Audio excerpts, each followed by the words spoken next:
What is going on? Here are the picks of the day for February 11th, and the strategy I'm going to use is reverse line movement.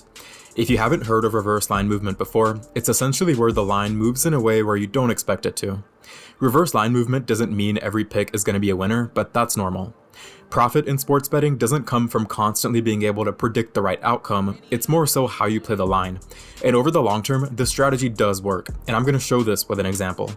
Also, I'll be bringing you guys reverse line movement picks 4 to 5 times a week, so if you haven't already, make sure you hit that subscribe button, and let's get into it. So the first game I want to look at is Seton Hall versus Villanova. You can see here how 35% of the betting volume went towards the over, and then 65% went towards the under. Bookies normally want to make this as 50-50 as they can, so they can make a profit too. And this is when they normally start to adjust the line so that the other side looks more appealing.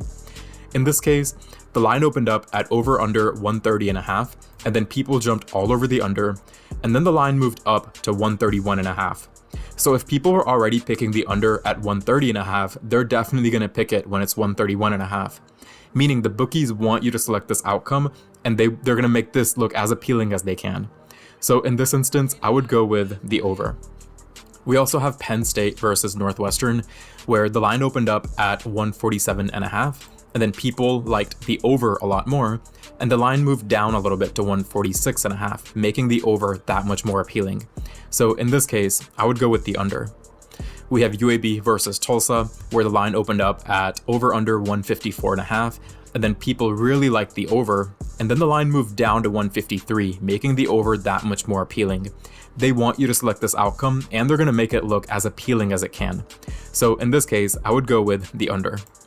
For Charlotte versus Temple, the line opened up at over under 130.5. People liked the under more, and then the line moved up to 133.5, making this way more favorable. So a lot more people are going to put their money on this outcome.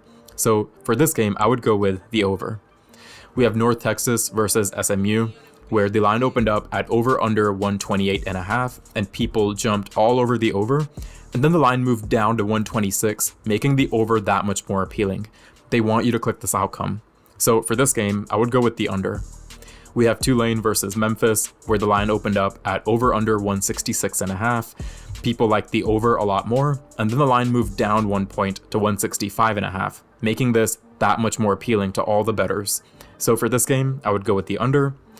We have Bowling Green versus Louisiana Lafayette, where the over-under opened up at 149.5. People loved the under, and so they moved the line up to 151 to make sure that more people click on the under. They want you to bet your money on this outcome. So for this game, I would go with the over. And then lastly, we have Northern Iowa versus UIC, where it opened up at 138.5.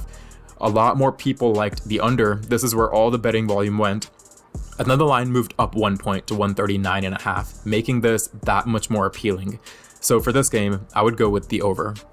Personally, I prefer to look at over-unders, but you can apply this same logic elsewhere if you want to.